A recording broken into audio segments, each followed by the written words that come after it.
चलिए सीधे रुक कर लेते हैं जहां मुख्यमंत्री शिवराज सिंह चौहान सरपंचों का उन्मुखीकरण करते हुए नजर आ रहे हैं। क्या कुछ कह रहे हैं, चलिए सुनते हैं। क्षेत्र बैरसिया मालती राय, माननीय महापौर भोपाल श्रीमती रामकुमार नौरंग सिंह गुर्जर, माननीय अध्यक्ष जिला पंचायत भोपाल श्री किशन सूर्यवंशी जी, अध्यक्ष नगर पालिका निगम भोपाल, और साथ में है श्री मलय श्रीवास्तव जी, अपर मुख्य सचिव मध्य प्रदेश शासन पंचायत एवं ग्रामीण विकास विभाग। सभी मंच पर उपस्थित हैं। हम सभी का हार्दिक स्वागत करते हैं और माननीय मुख्यमंत्री जी से निवेदन कर रहे हैं कि कृपया दीप प्रज्वलन कर इस कार्यक्रम का विधिवत शुभारंभ करें। साथ में सभी महानुभावों से निवेदन कि आज के इस महासम्मेलन का दीप प्रज्वलन कर शुभारंभ करने की कृपा करें।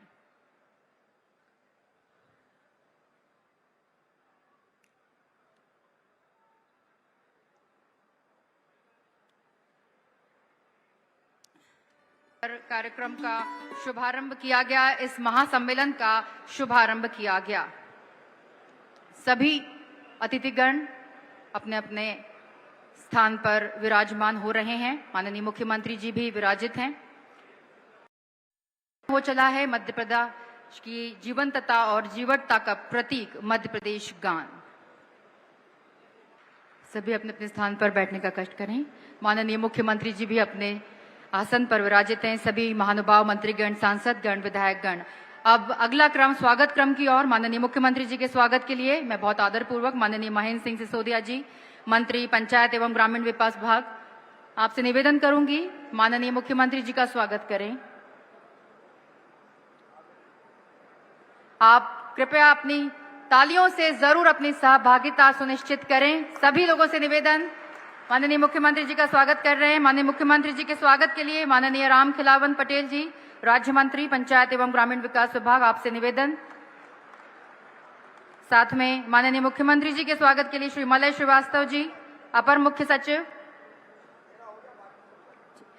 साथ में श्री महेंद्र सिंह सिसोदिया जी के स्वागत के लिए मैं धनंजय सिंह, सचिव पंचायती राज एवं ग्रामीण विकास विभाग, आपसे निवेदन। कृपया श्री महेंद्र सिंह सिसोदिया जी, मंत्री जी का स्वागत पुष्पगुच्छ भेंट कर करें। साथ में मंच पर उपस्थित सभी माननीय मंत्रीगण, सांसदगण, विधायकगण, महापौर एवं अध्यक्ष जिला पंचायत का स्वागत मैं आमंत्रित करती हूं श्री अमरपाल सिंह, संचालक सह आयुक्त पंचायत राज संचालनालय द्वारा। कृपया सभी का स्वागत करने का कष्ट करें।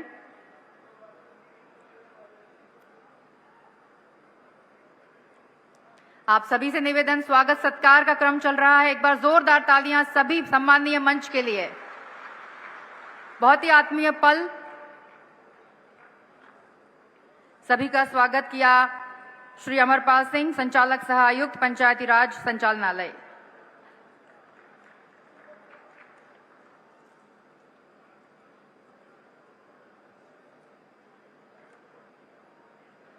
बहुत बहुत धन्यवाद महोदय।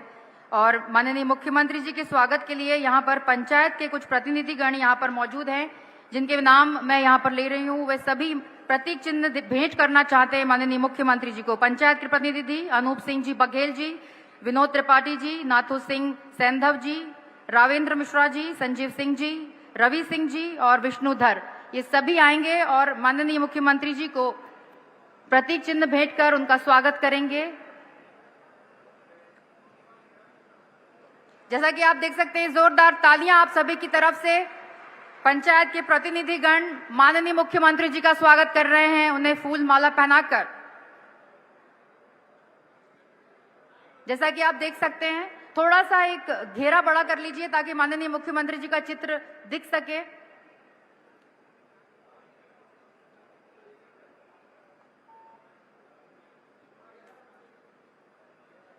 चित्र लेना जो चाहते हैं, जो भी फोटो लेना चाहते हैं, उनके लिए थोड़ा सा आप घेरा बड़ा कर लीजिए ताकि हमारे जितने मीडिया कर्मी हैं और जो पत्रकारगण हैं जो आराम से एक फोटो ले सकें।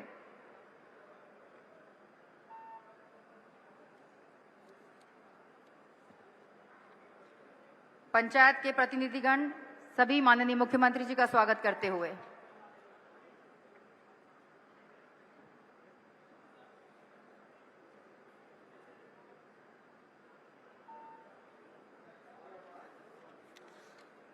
ग्राम पंचायतों के नवनिर्वाचित सरपंचों के एक दिवसीय उन्मुखीकरण प्रशिक्षण सह सम्मेलन में संपूर्ण मध्य प्रदेश के 52 जिलों से पधारे सभी सम्माननीय सरपंच बंधुओं का, साथ ही सभी सम्माननीय सरपंच बहनों का पंचायत एवं ग्रामीण विकास विभाग मध्य प्रदेश शासन की ओर से पुनः हार्दिक स्वागत। माननीय मुख्यमंत्री जी की ओर से हार्दिक स्वागत। इस विशाल जम्बूरी मैदान में आपका स्वागत है, अभिनंदन है। बहुत बहुत धन्यवाद। और अब मैं बहुत ही करबद्ध अनुरोध करती हूं स्वागत उद्बोधन के लिए माननीय श्री महेंद्र सिंह सिसोदिया जी, मंत्री पंचायत एवं ग्रामीण विकास विभाग।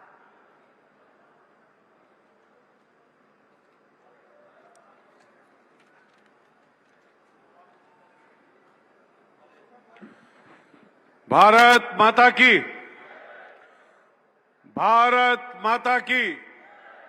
ये सामने बैठे हैं, थोड़ा धीरे जोर से लगाइए। भारत माता की। मध्य प्रदेश सरकार की, मुख्यमंत्री शिवराज सिंह चौहान की और पंचायती राज की। आज मध्य प्रदेश के शिल्पकार, पंचायती राज को सुदृढ़ीकरण देने वाले, गांव के विकास की मंशा अपने दिल में जज्बात के साथ, जोश के साथ रखने वाले हमारे प्रदेश के मुखिया परम श्रद्धेय शिवराज सिंह जी साहब, जोरदार ताली बजाकर माननीय मुख्यमंत्री जी का स्वागत करें। मेरे भाइयों, लगना चाहिए इस पंडाल में कि मध्य प्रदेश में एक तरफ बड़े सरपंच साहब बैठे हैं और इस पंडाल में गांव के सरपंच जो हमारे राजा के रूप में आप सब बैठे हुए हैं। तो लगना चाहिए जोरदार तालियों से माननीय मुख्यमंत्री जी का स्वागत। आज इस मंच पर उपस्थित यशस्वी और लोकप्रिय सांसद आदरणीय साध्वी प्रज्ञा सिंह ठाकुर जी, हमारे विधायक भाई विष्णु खत्री जी, भोपाल की महापौर श्रीमती मालती राय जी, जिला पंचायत की अध्यक्ष बहन श्रीमती रामकुमार नौरंग सिंह गुर्जर जी, हमारे विभाग के अपर मुख्य सचिव मलय श्रीवास्तव जी और अलग अलग सभी पंचायतों से यहां पधारे हुए मेरे प्रिय सरपंच बहनों और भाइयों। आज बहनें थोड़ी कम दिख रही है, 50% तो नहीं दिख रही। ऐसा तो नहीं सरपंच पति ज्यादा आ गए हो। अच्छा, दिख रही बहनें बीच बीच में बैठिए। आप सबका सबसे पहले मैं अपनी ओर से और मध्य प्रदेश सरकार की ओर से हृदय से स्वागत करता हूं, अभिनंदन करता हूं, आप सबको बधाइयां देता हूं। बहुत दिनों से मेरी आपसे मिलने की इच्छा थी। आपकी भी मुझसे मिलने की इच्छा थी कि नहीं थी? इधर वाले नहीं बोले थी कि नहीं? तो मैंने सोचा हर जगह आप ज्ञापन देते हो, अपनी बात कहते हो, इसलिए इकट्ठे ही एक बार बुला ले। और इसलिए तय किया कि भोपाल में एक बार इकट्ठे अपनी चर्चा और बातचीत हो जाए। इसका मतलब यह नहीं कि बाद में चर्चा नहीं करेंगे, जरूरत पड़ेगी तो बार बार मिलेंगे, 1000 बार मिलेंगे। आप सबको धन्यवाद। हमारे मंत्री जी जैसा बता रहे थे कि हमने निमंत्रण दिया कि आप सब आए, तो हमने बुलाया और तुम चले आए। एक बार फिर आप सबका बहुत बहुत स्वागत। मैंने पहले ही कहा कि मैं और आप एक बराबर हैं। आप ग्राम पंचायत के सरपंच हैं, मैं बड़ी पंचायत का सरपंच हूं। भाई, लोकतंत्र में जो बड़ी पंचायत का होता है वो बड़ी संभालता है, जो छोटी पंचायत का होता है वो छोटी पंचायत संभालता है। तो है अपन दोनों बराबर। और इसलिए सबसे पहली चीज, मंच पर बैठे हुए हमारे अधिकारी साथीगण भी और बाकी सब, मैं सबसे ये कहना चाहता हूं कि लोकतंत्र में, लोकतंत्र जनता का, जनता के लिए और जनता के द्वारा राज। इस राज में सबसे बड़ी अगर कोई है तो जनता है, और जनता के बाद अगर किसी का नंबर आता है तो वो जनता का चुना हुआ प्रतिनिधि है, चाहे वो पंच हो, चाहे वो सरपंच हो, चाहे वो और किसी पद पर चुना गया हो। लोकतंत्र में चुनी हुई व्यवस्था ही सबसे ऊपर होती है, और इसलिए एसीएस सहित बाकी अधिकारीगण, उन सबको मैं स्पष्ट कर देना चाहता हूं कि अगर काम होगा तो जनता के चुने हुए प्रतिनिधियों की मर्जी के अनुसार होगा। बोलो ठीक बात है कि नहीं? उधर भी बताओ ठीक है कि नहीं? देखो, हमें जनता ने अधिकार दिया है, जनता ने वोट दिया है, जनता ने चुना है, जनता की अपेक्षा है, और हमारा तो टाइम भी 5 साल का है। तो 5 साल का ये कार्यकाल सरपंचों का यशस्वी हो और वो ढंग से जनता के संकल्प और सपने पूरे कर पाए, और इसलिए जो त्रिस्तरीय पंचायती राज में आपको अधिकार दिए गए हैं, वो अधिकार आपके ही हाथ में होंगे, उनको और किसी के हाथ में नहीं जाने दूंगा। एक बात मैं जरूर कहना चाहता हूं कि कुल मिलाके चुना हुआ प्रतिनिधि और उनके अंडर में काम करने वाली शासकीय कर्मचारियों की व्यवस्था यथासंभव उसमें तालमेल और सामंजस्य हो, तो मैं उनको भी निर्देश यही दूंगा कि सरपंच और पंचायत के साथ चलें। और आपसे भी आग्रह यही है कि तालमेल जो हमारे अधिकारों का उपयोग करते हुए बढ़ा के, क्योंकि मिलना जुलना, बैठना, विचार करना, यह हर एक स्तर पर आवश्यक है, वो होते रहना चाहिए। एक बात प्रारंभ में यह जरूर कहना चाहता हूं, अब आप चुने हुए सरपंच हैं, हो सकता है कोई ने आपको वोट नहीं दिया हो, कुछ तो ऐसे हैं कि जो निर्विरोध चुन के आए हैं। मैं ऐसी निर्विरोध पंचायतों को, जिनको मैंने समरस पंचायत कहा था, बहुत बहुत बधाई देता हूं। वहां चुनाव नहीं हुए, सबने मिलकर तय कर लिया कि फलाना सरपंच बनेगा और पंच बनेंगे। मैं उनको भी बहुत बधाई देता हूं। लेकिन लोकतंत्र में चुनाव, लोकतंत्र की विशेषता, चुनाव होना कोई खराब भी नहीं है, क्योंकि लोकतंत्र में तय किया है भाई कि जनता अपनी मन से अपना प्रतिनिधि चुने। और इसलिए कई बार जरूरी है कि 1 के बजाय 6 खड़े हो गए, 7 खड़े हो गए, 3 खड़े हो गए, 4 खड़े हो गए, तो चुनाव तो होते हैं। चुनाव लोकतंत्र की खूबी भी है। लेकिन एक प्रार्थना मेरी आप सबसे है, पंचायत में जनता सब अपनी रहती है। अब जिनने चुना, कुछ ने वोट दिया होगा, कुछ ने वोट नहीं दिया होगा, यह स्वाभाविक है। लेकिन चुनने के बाद आपके मन में यह भाव ना रहे कि इसने नहीं दिया, जरा इसको तो देखता हूं। कई बार थोड़ा हो जाता है कि वो वोट दिया ही नहीं। देखो, अब अपने लिए बड़ी दृष्टि रखें, सबका भला करके। जिनने इस बार नहीं दिया उनका भी दिल जीत लो यार, सेवा करके। अधिकार तो सबके हैं, सेवा हमको सबको करनी है। इसलिए मन में कटुता का भाव हमारे ना रहे, तो मुझे ऐसा लगता हम और भी अच्छी और बेहतर सेवा कर पाएंगे। यह भारतीय जनता पार्टी की सरकार है, अपने प्रधानमंत्री नरेंद्र मोदी जी है, उनने भी कहा सबका साथ, सबका विकास, सबका विश्वास और सबका प्रयास।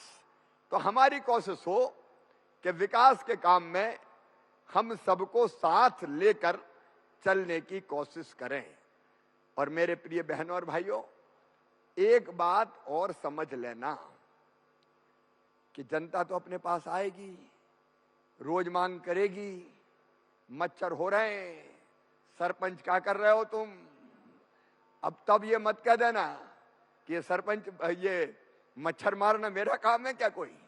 देखो भैया, जनता तो हर काम के लिए आएगी, आपसे अपेक्षा है कि आप पूरा करो। कई बार अपन को गुस्सा आने लगता है, अरे वोट दे दे तो खरीद लाए का खा ही जा रहे हैं, सवेरे से लेकर शाम तक लगे जो ही करत रहे काम।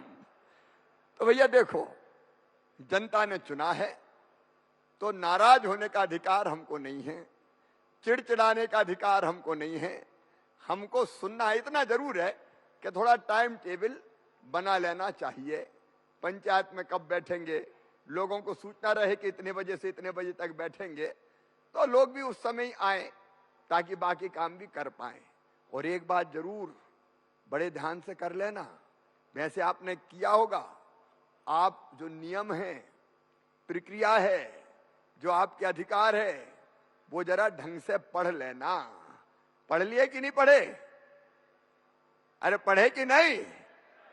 देखो भाई, हर पंचायत में मंत्री जी आपके अधिकारी बैठे, हर पंचायत में अधिकार क्या क्या है ये पूरा एक गाइडलाइन बन के चली जाए ताकि सबको पता चल जाए कि हम ये कर सकते हैं। और नहीं तो सरपंच तो हम हैं और चला कोई और रहा है, ये नहीं होना चाहिए। और इसलिए मैं आपसे भी कह रहा हूं कि हमको पढ़ लेना चाहिए अपने अधिकार, वो जरूरी है। और एक बात और निवेदन है मेरा कि बिना पढ़े कोई भी प्रस्ताव आए, भैया कभी दस्तखत मत करना, बिना पढ़े दस्तखत मत करना। अगर लोकतंत्र है, वैसे तो सब पढ़े लिखे चुने हैं, लेकिन अगर कहीं कोई इक्का दुक्का ऐसा भी भाई या बहन हो तो कोई से ढंग से समझ ले, वो इसमें कोई बुराई नहीं है। बाद में ऐसे मामले भी आए कि जांच हुई तो सरपंच साहब ने कहा अरे हमने थोड़ी देखो, तो वो आ गए सचिव बा ने दस्तखत करा ले। तो इस चक्कर में मत रहना। देखो सारी चीजें समझ ही रहे होंगे, मैं कोई ये नहीं मानता कि आपने नहीं समझी होगी। दूसरी बात मैंने अभी कहा है, इतनी बड़ी पंचायत में पूरी ट्रेनिंग नहीं होती, तो ब्लॉक के स्तर पर पूरी ट्रेनिंग हो कि ये अधिकार है, ये काम है, ये प्रक्रिया है, ये नियम है, काम ऐसे करना है, ताकि हम सब चीजों को ढंग से समझ के अगले 4.5 साल ढंग से काम कर पाएं। ये कुछ चीजें मुझे लगी कि आपको बताना मेरी ड्यूटी है। एक बात मेरे बहनों और भाइयों, कि जनता को उनके हक देना है, उनके अधिकार देना है। जो जो पात्र भाई बहन हैं वो उनके अधिकार से वंचित ना रह जाए। देखिए सरकार यहां से तो योजना बना देती भोपाल से। अब भोपाल में जब वल्लभ भवन में हम समीक्षा करते हैं तो हमारे सामने अच्छा ही अच्छा पिक्चर सामने आता है। प्रधानमंत्री आवास बोले दनादन बन रहा है साहब, जल जीवन मिशन बोले बढ़िया पानी जा रहा है। अब बढ़िया जा रहा है कि नहीं जा रहा है ये तो आपको ठीक पता होगा, मैं तो हर एक गांव जाके देख नहीं सकता। मैं कोशिश कर रहा हूं, कई जगह आजकल औचक निरीक्षण कर रहा हूं, देख रहे होंगे आप, अचानक जाके भी देख रहा हूं। जहां गड़बड़ मिल रही है बस सही करने का काम भी कर रहा हूं, वो भी देख रहे हो कि नहीं देख रहे हो आप लोग, तो वो भी कर रहा हूं। लेकिन मैं आज चाहता हूं कि मेरे बहनों और भाइयों, आप मेरी आंख और मेरे कान बन जाओ ना। मेरी बात समझ में आई कि नहीं? देखिए सही जानकारी कि योजना कई जगह बहुत अच्छी पहुंचती है, इसमें भी कोई दो मत नहीं है, काम बहुत अच्छा होता है। कई बार उसमें निचले स्तर पर गड़बड़ें हो जाती है, तो हमको सही जानकारी मिले ये जरूरी है। और इसलिए मेरे प्रिय सरपंच बहनों और भाइयों, हम दोनों बड़ी पंचायत और छोटी पंचायत मिलके एक हो जाएं। आपके और मेरे बीच में एक फोन कॉल की दूरी रहे, ताकि कोई आपको बताने लायक चीज हो। मेरे दोनों मंत्री साथी आदरणीय महेंद्र सिंह जी, भाई रामखिलावन जी, आपके नंबर भी दे दो और मेरा नंबर भी सीएमओ के, अभी नंबर लिख के मुझे दे देना, मैं बोल के भी बता दूंगा, यहाँ सीएमओ के जो अधिकारी होंगे वो दे देंगे। देखिए अगर कहीं कोई चीज ठीक से नहीं हो पा रही है, ऐसी चीज है कि मुख्यमंत्री को ध्यान दिलाना चाहिए। तो मैं आपको विश्वास दिलाता हूं कि गड़बड़ अगर होगी तो उसको ठीक करने में मैं कोई कसर नहीं छोड़ूंगा। ढंग से लोगों तक उनके अधिकार पहुंच जाए, ये मेरे बहनों और भाइयों हमारी जरूरत है, क्योंकि ये काम हमारा है। और एक बात और मैं आपसे निवेदन करता हूं कि देखो मेरे बहनों और भैया, पंचायत चलाने में जनता का सहयोग, जनता से सीधा जुड़ाव, और इसलिए ग्राम सभा की बैठक आपकी एक नियमित अंतराल के बाद होते रहना चाहिए। ग्राम सभा हो, वो कागजी ना हो, वो वास्तव में ढंग से हो जाए। देखिए, जनता के भागीदारी से अगर आप कोई काम करोगे तो मैं मानता हूं उस काम में ज्यादा सफलता आपको मिलेगी। एक बात तुलसीदास जी ने कही है, वो मैं आपके बीच दोहराना चाहता हूं। देखो, हमारा काम है सेवा का काम, लोगों की सेवा का काम, और हमारे धर्म ग्रंथों में कहा गया है कि सेवा से बड़ा कोई धर्म नहीं होता। पर हित सरिस धर्म नहीं भाई, पर पीड़ासम नहीं अधमाई। ये देखो, दूसरों की सेवा, उससे बड़ा कोई पुण्य नहीं है। मैं एक घटना सुनाता हूं आपको, मेरी बात सब ध्यान से सुन रहे हैं ना? एक घटना सुनाता हूं। देखो, अगर हम दिल लगा के काम करते हैं, मेहनत से सेवा के काम में लगते हैं, तो आनंद कितना मिलता है।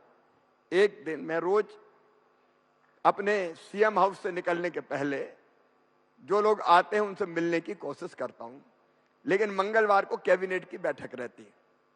कैबिनेट की बैठक के कारण मुझे निकलने की जल्दी रहती है, क्योंकि पढ़ना पड़ता है प्रस्ताव। जैसे मैंने आपसे कहा कि बिना पढ़े मत करना, तो मैं भी बिना पढ़े कोई चीज थोड़ी आने देता हूं कैबिनेट में, ढंग से पढ़ना पड़ता है।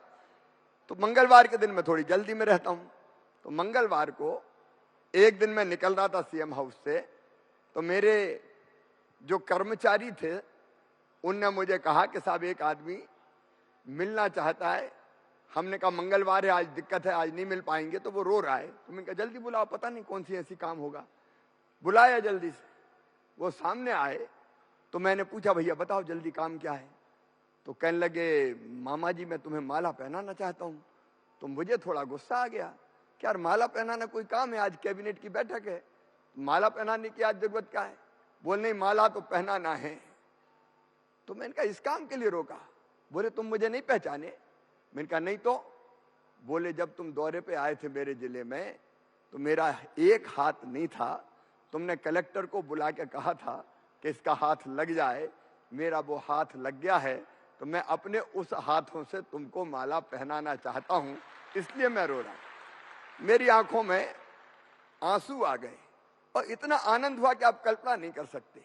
किसी दुखी की सेवा कर देना मन को आनंद और प्रसन्नता से भर देता है, और इसलिए भाव अपना ये रहे कि हम बेहतर ढंग से लोगों की अच्छी सेवा कर पाएं। मैं सच मानता हूं इतना आनंद आएगा आपको कि जीवन धन्य हो जाएगा। इससे बड़ा पुण्य और कोई दूसरा सच में नहीं होता। देखो, इस भाव से काम करेंगे तो आनंद आएगा। और दूसरा भाव ये है कि मर गए फिर आ गया ये सवेरे से परेशान करने, तो फिर अपन चिड़चिड़ाते हैं। कई बार मन में ऐसा भाव आता है कि सवेरे सवेरे आ गए। तो अगर काम का दृष्टिकोण बदल जाएगा तो काम करने में आनंद आएगा। अब देखिए, कुछ जवाबदारी मैं आपको देना चाहता हूं। कुछ ज्ञापन आपने मुझे दिए हैं, तो वो मेरी ड्यूटी है कि उनमें जो कठिनाई आपने बताई उनमें से जो हल हो सके वो हल करूं। मैं उसके बारे में भी चर्चा करूंगा, उसके बारे में भी बात करूंगा। लेकिन कुछ चीजें ऐसी है जिसकी अपेक्षा मुझे, भैया बैठ जाओ सरपंच, मैं बाद में मिलते हुए जाऊंगा, ऐसा मत करो। कुछ चीजें ऐसी है जिसकी अपेक्षा मुझे आपसे है, तो कुछ आपको अपेक्षाएं हैं, कुछ मुझे अपेक्षाएं हैं, तो मुझे जो आपसे अपेक्षा है वो बताऊं क्या? सब नहीं बोल रहे, बताऊं क्या? देखो, नंबर 1, आप कोशिश करो कि अपने गांव को हम समरस गांव बनाएं।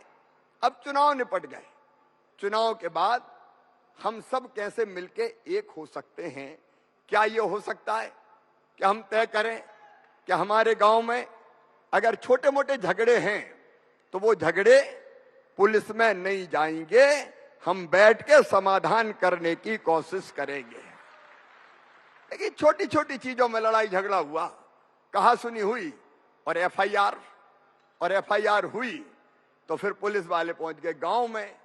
उसके बाद आपसी झगड़े में ही आप ये मानो ऊर्जा भी खर्चा होती है अपनी, और धन का भी अपव्यय होता है, धन भी फालतू जाता है। एक कोशिश कर रहे हैं, मैं नहीं करता कि 100%, हाँ बड़ा कोई झगड़ा हो गया, कोई 302, कोई 307, तो पुलिस आएगी, लेकिन मैं छोटी मोटी चीजों की बात कर रहा हूं। बोलो, इसके लिए तैयार है? सब तैयार हैं? तो हम एक गाइडलाइन जैसी बनाएंगे कि भाई छोटे मोटे मामले में अगर गांव में निपट जाए तो उसकी एफआईआर ना हो। ग्राम स्वराज का एक नया कॉन्सेप्ट तैयार करके मैं आपके सामने प्रस्तुत करूंगा, जिसमें गांव की चीजें गांव में निपटे, इस बात की कोशिश हो। दूसरी चीज वो, और मैं आज आपसे निवेदन करना चाहता हूं, बड़ी उम्मीद से मैंने आपको बुलाया है।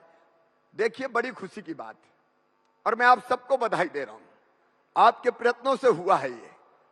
पश्चिमी भारत में ग्रामीण, देखो स्वच्छता में, शहरी स्वच्छता में मध्य प्रदेश नंबर 1 है हिंदुस्तान में, हम नंबर 1 पे हैं। इंदौर जैसे शहर ने चमत्कार किया है, लेकिन ग्रामीण क्षेत्र में भी, पश्चिम जोन में, गांव में भी स्वच्छता में मध्य प्रदेश नंबर 1 पर है।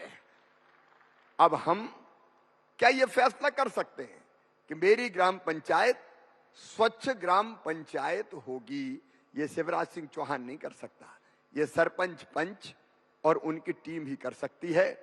घूड़ा काय को गली पे, सड़क पे पड़ा रहे, पानी काय को खुले में बहे, हम कैसे बेहतर व्यवस्था, हर व्यक्ति शौचालय में जाए, टॉयलेट का उपयोग करे, ये स्वच्छता से कई बीमारियां दूर होती है।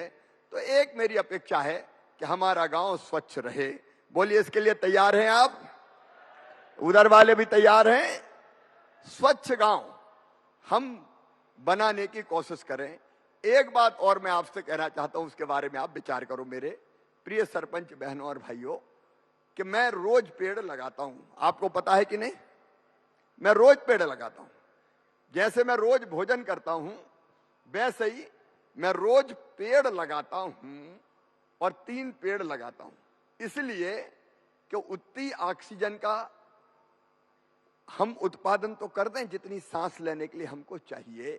मैं रोज पेड़ लगाने की बात नहीं कर रहा, गांव में व्यवहारिक भी नहीं है, लेकिन क्या हम ग्राम पंचायत में कोई जगह तय कर सकते हैं जिसकी हम फेंसिंग करवा दें, और हम तय करें कि यहाँ जन्मदिन के दिन पेड़ लगाए जाएंगे, जिसका जन्मदिन होगा वो पेड़ लगाएगा।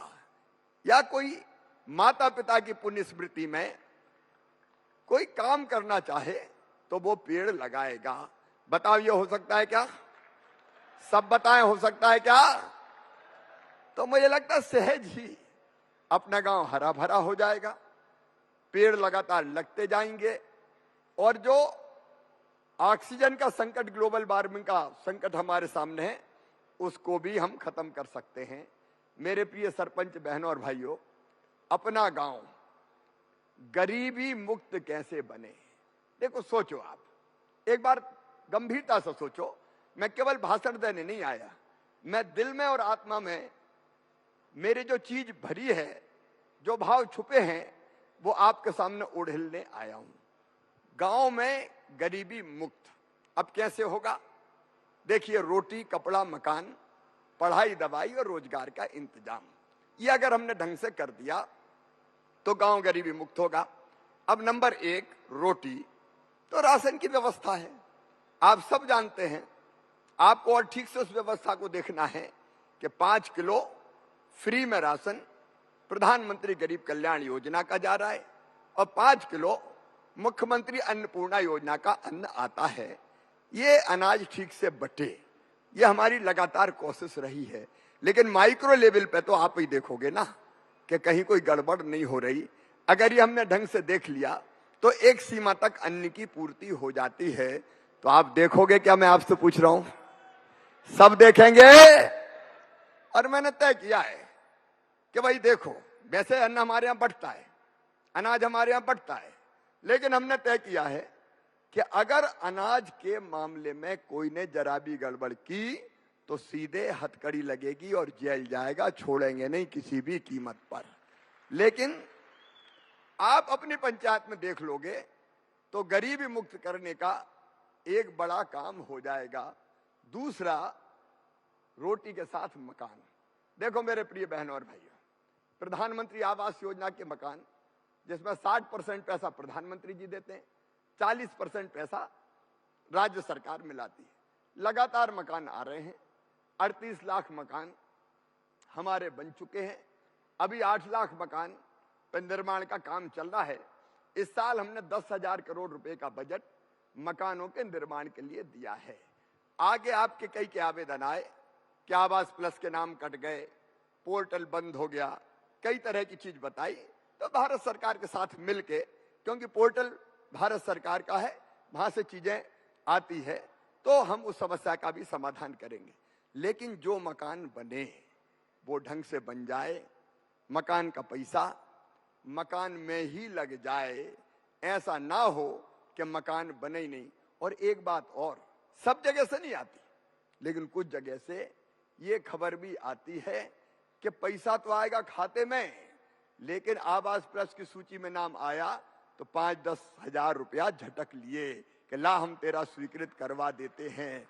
ऐसी शिकायतें आई, कई बहुत कम आई, मैं बहुत ज्यादा की बात नहीं कर रहा, लेकिन जिनने ऐसा किया उनको हमने नौकरी के बाहर भी कर दिया, सेवाएं समाप्त भी कर दी, कार्रवाई भी की। लेकिन आपकी जवाबदारी मेरे बहन और भाइयों कि जितने मकान आए वो ढंग से बन जाए, गरीब का मकान, गरीब की छत हो जाए। इसमें आपका सहयोग चाहिए कि काम ठीक से हो जाए। बोलिए, आप सबका सहयोग मिलेगा? हम धीरे धीरे जैसे जैसे आते जाते हैं मकान बनवाते हुए चले जाएं। अब ये मकान भी हो गया तो एक तीसरी चीज, अब वो प्रधानमंत्री आवास की राशि के लिए तो आप जानते हैं दिल्ली बात करनी पड़ी। अब वो आवेदन आ गया तुम्हारा मेरे भाई अरे ये नहीं है, देखो आपका ज्ञापन आ गया, उसमें से जो संभव है वो किया जाएगा। कुछ चीजें भारत सरकार के हाथ की है, कुछ चीजें मध्य प्रदेश सरकार की। अभी तो आप जो राशि आती है उसका बेहतर उपयोग हो जाए और मकान बन जाए, इस काम में लगे। राशि बढ़ना है कि और कुछ होना है वो भारत सरकार के हाथ की बात है, तो उन तक बात पहुंचाने का काम करेंगे। एक बात और मैं आपसे कहता हूं, वो है कि अपने गांव का हर बच्चा पढ़ने स्कूल जाए, कोई भी शिक्षा से वंचित ना रहे। देखो आप कर सकते हो, ये मैं नहीं कर सकता। आप जानते हो निःशुल्क किताबों की व्यवस्था, 8वीं तक यूनिफॉर्म की व्यवस्था, मध्याह्न भोजन की व्यवस्था, कई व्यवस्थाएं। और एक बात और मैं आज आपको कह रहा हूं, यहां से खुले मंच से मैं आप सबको आग्रह कर रहा हूं कि जो बच्चे पढ़ने में तेज हैं, किसी भी जाति और समाज के हों, बिना इस भेदभाव के हमने मध्य प्रदेश में ये तय किया है कि 12वीं में अगर 75% लेके वो आ गए तो लैपटॉप तो मिलेगा ही, लेकिन medical college, engineering college, IIT, IIM, law college, कहीं भी एडमिशन होगा तो फीस मम्मी पापा नहीं भरवाएंगे, मामा भरवाएगा, भारतीय जनता पार्टी की सरकार भरवाएगी। और इसलिए गांव में बच्चे स्कूल जाएं, नंबर 1। दूसरे, शिक्षा की गुणवत्ता सुधरे, इसलिए CM राइज स्कूल खोल रहे हैं। सब जगह तो नहीं बन सकते, अभी बीच बीच में बनाना शुरू किया है, और वो इतने अच्छे स्कूल होंगे कि हर प्राइवेट स्कूल को मात करेंगे। मैं उसके विस्तार में नहीं जा रहा, क्योंकि उनमें जो भवन ही बन रहे हैं वो 35-35, 30-30 करोड़ रुपए के बन रहे हैं। वहां लैब, वहां लाइब्रेरी, वहां प्लेग्राउंड, खेल का मैदान, वहां स्मार्ट क्लास, सबका इंतजाम करने की कोशिश कर रहे हैं। मेरी कोशिश रहेगी कि सरकारी स्कूल की जो शिक्षा है वो प्राइवेट स्कूल से बेहतर हो जाए, और एक दिन वो आए कि प्राइवेट से निकाल के लोग सरकारी स्कूलों में बच्चों का एडमिशन कराएं। उस दिशा में कोशिश जारी है। लेकिन बच्चे स्कूल जाए, इसमें आप सबका सहयोग चाहिए। बोलिए मिलेगा? जोर से बताएं, मिलेगा? अब इसके बाद इलाज की व्यवस्था के लिए मैं आपसे निवेदन कर रहा हूं। देखो, इलाज गरीब के लिए सबसे बड़ी चीज है। बीमार हो गए तो कई बार उधार पैसा लिया, और उधार पैसा फिर कई दिनों तक चुकता नहीं है, और इसलिए आयुष्मान कार्ड व्यापक पैमाने पर बनाए गए।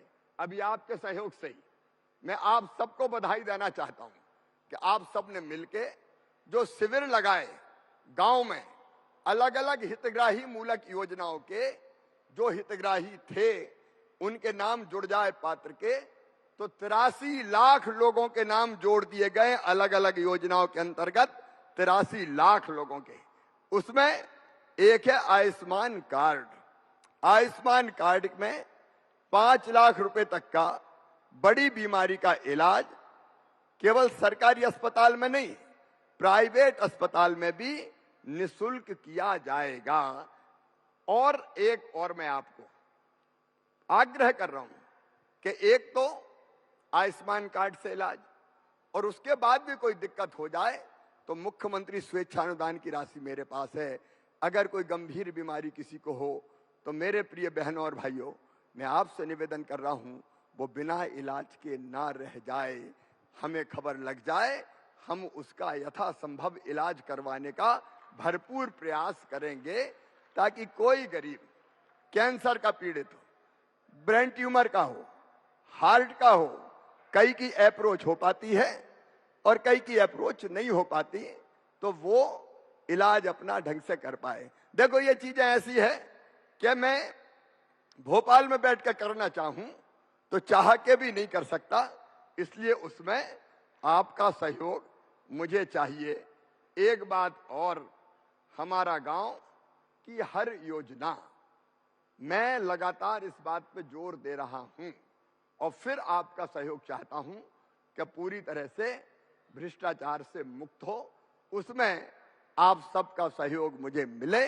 जो गड़बड़ करे उसको हम छोड़ेंगे नहीं, ये मेरा संकल्प है। लेकिन मिलके करेंगे तो ये काम भी हम कर पाएंगे।